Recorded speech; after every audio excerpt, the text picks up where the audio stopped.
అందరికీ నమస్కారం. మంత్రి సంధ్యారాణి గారి పిఏ సతీష్ వ్యవహారంలో బాధితురాలిని అరెస్ట్ చేయడం జరిగింది. నిజంగా ఎంత దుర్మార్గకరమైన చర్యో అర్థమవుతూ ఉంది. ఎక్కడైనా ఏ రాష్ట్రంలో అయినా ఏ దేశంలో అయినా నిందితుడిని అరెస్ట్ చేస్తారు, బాధితులని కాపాడుతారు.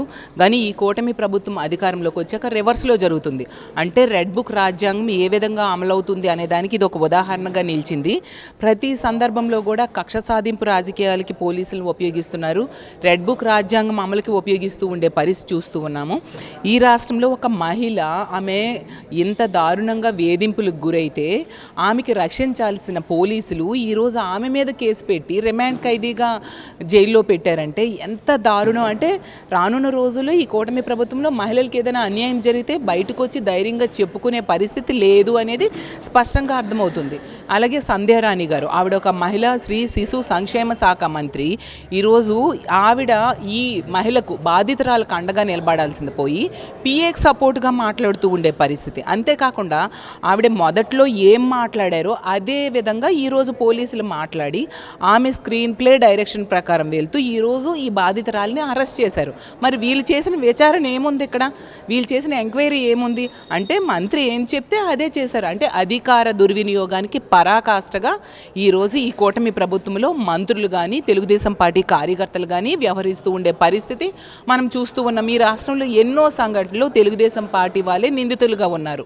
తీసుకుంటే రాప్తాడులో అవ్వచ్చు, అలాగే 14 సంవత్సరాల మైనర్ బాలికను 14 మంది దారుణంగా 6 నెలలు గ్యాంగ్ రేప్ చేశారు. అసలు వాళ్ళ మీద కనీసం ఎన్నో రోజుల వరకు యాక్షన్ కూడా తీసుకొని పరిస్థితి చూసాము. అలాగే తెలుగుదేశం పార్టీ ఎమ్మెల్యేల వల్ల ఎంతోమంది మహిళలు వేధింపులు గురైతే ఇటువంటి చర్యలు మనకి కనిపించదు.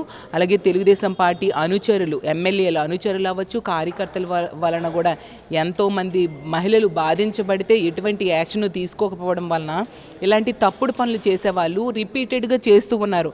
మేము ఏ తప్పు చేసినా ఈ కూటమి ప్రభుత్వంలో మాకు శిక్షించే వాళ్ళు లేరు అన్న ధైర్యంతో ఈ విధంగా వ్యవహరిస్తూ ఉండే పరిస్థితి మనం చూస్తూ ఉన్నాము. నిజంగా ఈ వ్యవహారం చాలా దారుణం. అసలు ఎటువైపు వెళ్తుందా మన రాష్ట్రం అర్థం కాని పరిస్థితి. ఈరోజు ఒక ప్యాకెట్ క్లబ్లు అవ్వచ్చు, లేదా గంజాయి మాఫియా అవ్వచ్చు, కల్తీ మద్యం అవ్వచ్చు, కల్తీ మద్యం తయారు చేసే వాళ్ళు అవ్వచ్చు, ప్రతి దగ్గర కూడా పూర్తిగా తెలుగుదేశం పార్టీ కార్యకర్తలే ఉండే పరిస్థితి మనం చూస్తూ ఉన్నాము. అలాగే వీళ్ళు ఎంత ఘోరం అంటే వాళ్ళకి ఎటువంటి శిక్ష కానీ యాక్షన్ కానీ వాళ్ళ మీద తీసుకోవట్లేదు. అదే ప్రతిపక్ష పార్టీ వాళ్ళ మీద అయితే ఎలాంటి చర్యలు వెంటనే తీసుకుంటారో మొన్న కదిరిలో జరిగిన విషయం. గర్భిణిని తన్నాడు, అతను వైఎస్ఆర్సీపీ కాకపోయినా ఆ వైఎస్ఆర్సీపీ కార్యకర్త అని ముద్ర వేస్తే వెంటనే యాక్షన్ తీసుకొని హెరాస్ చేయడం జరిగింది. అతను చూసేసరికి జనసేన కార్యకర్త.